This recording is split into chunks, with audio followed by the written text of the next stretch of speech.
নমস্কার বন্ধুরা, your parcel YouTube channel আপনাদের প্রত্যেককেই স্বাগত। আর ভিডিওতে ক্লিক করার জন্য অসংখ্য ধন্যবাদ। পশ্চিমবঙ্গ স্বাস্থ্য বিভাগের পক্ষ থেকে আবারও নতুন একটি নিয়োগ বিজ্ঞপ্তি প্রকাশিত হয়েছে, যেখানে 7 ধরনের ভিন্ন ভিন্ন পোস্টে রিক্রুটমেন্ট করা হচ্ছে। Community health assistant, LDC, group D, MO সহ অন্যান্য পোস্ট এখানে রয়েছে।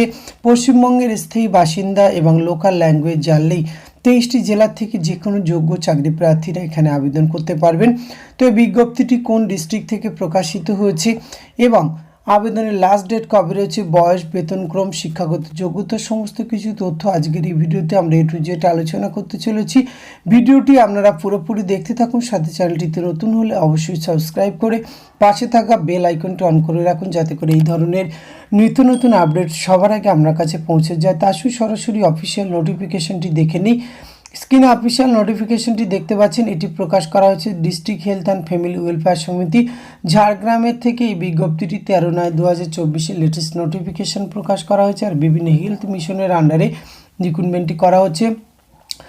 যোগ্য ক্যান্ডিডেটরা অনলাইনে আবেদন করতে হবে। অনলাইনে আবেদন করার জন্য এক্ষেত্রে www.wvhealth.gov.in এই অফিসিয়াল ওয়েবসাইটে এসে অনলাইন রিক্রুটমেন্ট সেকশানে এসে আবেদন প্রক্রিয়া সম্পন্ন করতে হবে। আবেদন প্রক্রিয়া শুরু হয়েছে 17 সেপ্টেম্বর, আবেদনের লাস্ট রয়েছে অক্টোবরের 1 তারিখ 2024 পর্যন্ত।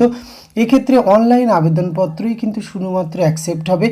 আবেদন করার জন্য এক্ষেত্রে প্রার্থীদের একটি অ্যাপ্লিকেশন ফিস প্রদান করতে হবে। 100 টাকা রয়েছে জেনারেল ক্যাটাগরির ক্যান্ডিডেটদের এবং 50 টাকা রয়েছে রিজার্ভ ক্যাটাগরি যারা আবেদন করবেন। তো আসুন একে একে আমরা পোস্ট ডিটেলস দেখে নিই। প্রথম যে পোস্টে রিক্রুটমেন্ট করা আছে কমিউনিটি হেলথ অ্যাসিস্ট্যান্ট, 21 থেকে 40 বছর বয়স পর্যন্ত আবেদনের সুযোগ রয়েছে। 13,000 টাকা per month. Mode of selection রয়েছে percentage of marks obtain in the ANM GNM examination, অর্থাৎ আপনারা এএনএম বা জিএনএম কোর্সে যত পার্সেন্ট নম্বর পেয়েছেন তার উপর বেসিস করে এখানে রিক্রুটমেন্টটি করা হবে। এক্ষেত্রে কিন্তু এই পোস্টের ক্ষেত্রে আপনার কিন্তু পার্মানেন্ট রেসিডেন্ট অফ ঝাড়গ্রাম ডিস্ট্রিক্টের আপনার পার্মানেন্ট বাসিন্দা হতে হবে। 100 নম্বর রয়েছে এই পার্সেন্টেজের উপরে। দ্বিতীয় যে পোস্টে রিক্রুটমেন্টটি করা হচ্ছে স্পেশালিস্ট মেডিকেল অফিসার জিএনও, এক্ষেত্রে কিন্তু 62 বছর বয়স পর্যন্ত আবেদনের সুযোগ রয়েছে। 70,000 টাকা per month. Mode of selection রয়েছে academic, MBBS from NMC recognise institute with post graduate degree, DNB diploma in gynaecology obstetric এবং মাস্ট রেজিস্টার আন্ডার ডব্লিউবিএমসি এই যোগ্যতাতে আবেদনের সুযোগ রয়েছে। 3 নম্বর পোস্টে specialist medical officer medicine recruitment করা হচ্ছে। 3,000 পার ডে হিসাবে বেতন দেওয়া হবে। এক্ষেত্রেও কিন্তু MBBS from NMC recognise institute with post graduate degree অথবা ডিএনবি ইন মেডিসিন এবং আপনার এই ডিগ্রিটি অবশ্যই কিন্তু ডব্লিউবিএমসি রেজিস্টার থাকতে হবে, তবে আবেদন করতে পারবেন। 4 নম্বর পোস্টে রিক্রুটমেন্ট করা হচ্ছে স্পেশালিস্ট মেডিকেল অফিসার, এক্ষেত্রে কিন্তু 3,000 পার ডে হিসাবে বেতন পেয়ে যাবেন। শিক্ষাগত যোগ্যতা অবশ্যই MBBS from NMC recognise institute থেকে আপনাকে পোস্ট গ্রাজুয়েট ডিগ্রি অথবা DNB diploma in gynaecology and obstetric এই যোগ্যতাতে আবেদনের সুযোগ রয়েছে।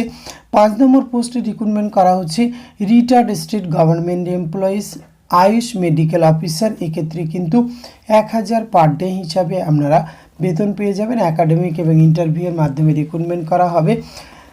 6 নম্বর পোস্টে রিক্রুটমেন্ট করা হচ্ছে এলডিসি আয়ুষের আন্ডারে রিক্রুটমেন্ট করা হবে এবং গ্রুপ ডি রিক্রুটমেন্ট করা হচ্ছে আয়ুষ হেলথ মিশনের আন্ডারে। একটি একটি করে শূন্য পদ রয়েছে। এক্ষেত্রে 10,000 এবং 8,000 পার ডে হিসাবে রয়েছে। একাডেমিক আর ইন্টারভিউয়ের মাধ্যমে কিন্তু এক্ষেত্রে আপনাদের রিক্রুটমেন্টটি করা হবে। এক্ষেত্রে আপনাদের এজ লিমিট কিন্তু 62 বছর বয়স পর্যন্ত আপার এজ লিমিট রাখা হয়েছে। সুতরাং গুরুত্বপূর্ণ পোস্টগুলিতে যাদের কোয়ালিফিকেশান ম্যাচিং করছে এবং আপনারা যারা ইন্টারেস্টেড রয়েছেন অবশ্যই অনলাইনে আবেদন প্রক্রিয়া সম্পূর্ণ করতে পারেন এবং অনলাইন আবেদন প্রক্রিয়া সম্পূর্ণ হওয়ার পরে একটি অনলাইন প্রিন্ট আউট রেখে দেবেন। পরবর্তী ক্ষেত্রে ডকুমেন্টস ভেরিফিকেশান বা ইন্টারভিউ সময় আপনাদের প্রয়োজন হবে। তো আজকের ভিডিওতে এটুকু তথ্য আপনাদের সঙ্গে শেয়ার করা ছিল। এটি যদি ভালো লাগে অবশ্যই আপনি আপনার অতি প্রয়োজনীয় বন্ধুবান্ধবদের সঙ্গে শেয়ার করে তাদেরও জানার সুযোগ করে দেবেন। এখানে 7 ধরনের ভিন্ন ভিন্ন পোস্ট রয়েছে। রিটায়ার্ড গভর্নমেন্ট এমপ্লয়িজরা আবেদন করতে পারবেন, ফ্রেশার ক্যান্ডিডেটরাও কিন্তু অন্য অন্য পোস্টগুলিতে আবেদন করতে পারবেন। ধন্যবাদ, প্রত্যেকে ভালো থাকবেন।